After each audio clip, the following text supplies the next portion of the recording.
Hello guys! Hello Sagittarius! Welcome dito sa aking channel, Kapalaran 888. Welcome guys!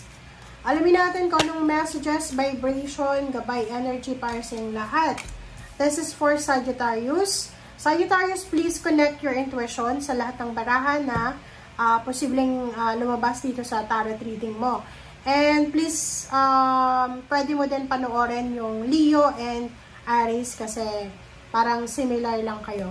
Okay, patience and courage. So, same din siya sa Aries and Leo. Patience, it's number 27, it's number 9.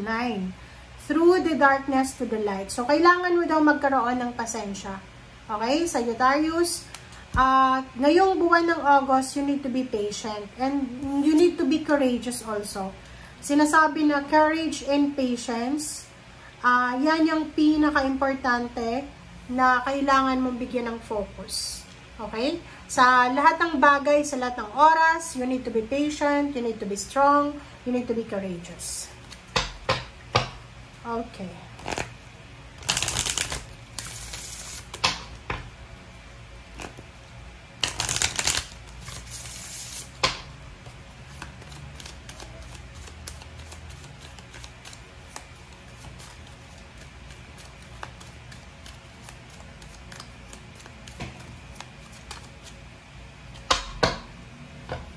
Alright, believing in magic. Wow. So, dito sinasabi ng baraha sa'yo, Sagittarius, na kailangan mong maniwala na may milagro. Kailangan mong maniwala eh. Kasi parang nakikita ko, meron ditong mga Sagittarius na hindi na sila naniniwala. Parang feeling hopeless and worthless, parang ganun. Na same with the Scorpio, if you're married or in a relationship sa Scorpio, pareho yung energy nyo na sobrang kayo, nawawalan kayo sa direction, nawawalan ng direction, nawawalan ng focus, ng priority, na you need to come back sa kung ano ang dati yung pinaniniwalaan. Okay? Okay, Sagittarius. Okay, High Priestess and Nine of Pentacles. So, sinasabi ng baraha sa'yo na merong hidden na financial success ang naghihintay sa'yo. So, ano yung ibig sabihin nito? Siguro sa ngayon, you are suffering financially or suffering emotionally or maraming mga financial problems na pinagdadaanan ka sa ngayon. But sinasabi ng baraha na makinig ka sa sinasabi ng iyong intuition. Kasi, meron kang wini-wish, this is financial wish, meron kang wini-wish financially na posibleng ibigay sa'yo ng universe, pero hindi pa sa ngayon. Okay, next is Four of Swords and Eight of Cups. Wow, ganda. Sinasabi ng baraha sa'yo na you need to be patient. If for example, may mga pagkakataon ngayon na like, may mga tao sa paligid mo na tinitrigger yung emotion mo, yung mabilis kang magalit, mabilis kang sumigaw, mabilis kang mairita, sinasabi ng baraha sa'yo na you need to calm yourself, okay? Kalmain mo yung sarili mo, Sagittarius, kailangan mong proteksyonan ang peace of mind mo. Kailangan mong isipin na importante na tahimik lang buhay. Maganda yung buhay na tahimik. And Eight of Cups, sinasabi ng Eight of Cups dito na let go. Kung may mga tao dyan sa paligid mo na sila yung parang tinutukso ka, like ganon, tinutukso ka, or parang merong mga chismis sa kapaligiran, sinasabi ng baraha sa'yo dito na kailangan mong i-withdraw ang sarili mo dyan. Umalis ka, huwag mong i-entertain yan kasi temptation yan. Oh, 'di ba? Sabi ko sa'yo kailangan mo talagang maging patience and courageous kasi yung taong walang courage talagang mabilis siyang mabilis siyang magalit mabilis siyang maging impatient and mabilis siyang makahanap ng kaaway, parang gano'n, or mabilis siyang makapag-reply ng, like for example, may nagsabi sa'yo ng masama, magre-reply ka din, magre-rebat ka ng masama, parang gano'n. So you need to be courageous na labanan yung tukso na, kasi mga tukso yan eh. Okay? Mga tukso yan eh. Okay, Justice and Seven of Swords. Sinasabi ng baraha sa'yo dito, mag-iingat ka. Mag-iingat ka because there's someone dito. May posible. Mag-comment ka nga sa comment section kasi meron ditong Seven of Swords eh. Meron isang tao dito na sobrang traidor. Napaka-traidor ng taong to. At yung taong to, yung Seven of Swords guys, siya yung pinaka masamang baraha sa lahat ng zodiac sign. Kasi yung taong yan, gagawa siya ng masama, pero plinano niya. Hindi yung parang aksidente lang. No. Pinagplanuhan niya. So, you need to be very careful sa mga taong pinagkakatiwalaan mo. Kasi pwede kang planuhan nila, pagplanuhan ng masama, na this one is all about justice. Kailangan mo ipaglaban eh.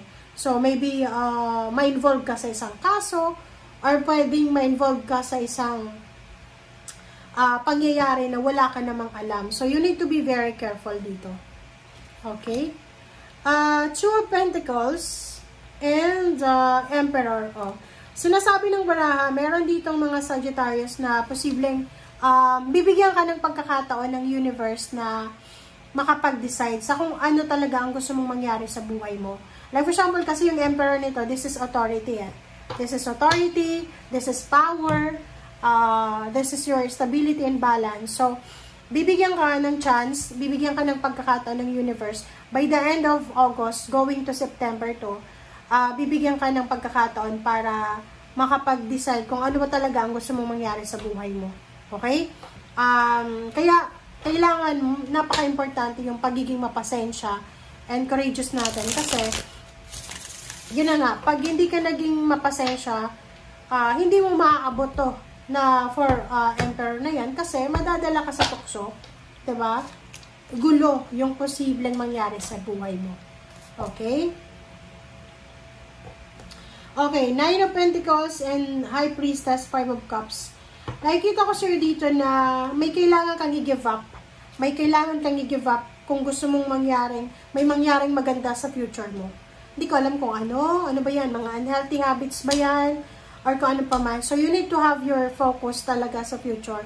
Parang halimbawa, hindi ka makamove on sa past, or maybe mayroon kang mga kinikling ngayon na tao, na trabaho, na kung ano man, na posibleng kailangan mong i-give up kung gusto mong maging magandang buhay mo. Two of Wheels, wow. So, sinasabi ng baraha sa'yo dito, huwag kang mag-alala, kasi may paparating na financial balance sa buhay mo. Kung may problema ka sa pera ngayon, just be at peace, okay? Kumbaga, tanggapin natin, wala tayong pera, walang pera. But dito sinasabi, huwag kang mag-alala kasi in the future, possible na ibigay sa'yo ng universe ang balance, lalo na sa pera. Nine of Wands, yun, huwag kang panghinayangan, huwag kang manghinayang, huwag kang mawala ng pag-asa, huwag kang mawala ng focus or direction. Manatili tayong excited sa bawat araw, manatili tayong masaya, and maging positibo tayo and believe in magic. Okay? Seven of Swords and Justice, King of Cups, yun, kumalma ka. Okay? Kalmahin mo ang sarili mo. Kasi dito sa Justice na to, talagang, yun, kailangan mong umiwas sa tukso. Huwag masyadong magtitiwala sa kung kani-kanino, guys. Umiwas ka sa tukso ng pakikipag-away, pakikipagkompetensya, pakikipagsagutan, pakikipagbugbugan, or lalo sa mga messenger, mag-ingat kayo kasi may justice dito, pwedeng ma-involve ka sa mga kaso, libelous, or kung ano pa man. Emperor and Two of Pentacles, sabi ko na Five of Wands. Diba? Kailangan mong umiwas ka sa tukso.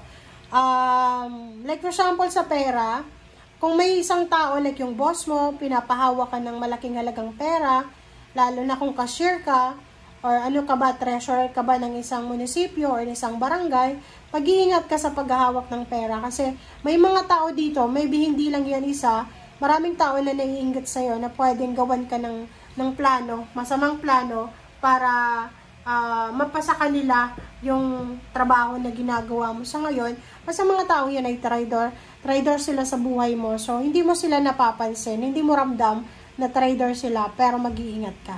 Okay? So, yan guys ang sinasabi ng baraha. Maraming salamat and see you again. Bye!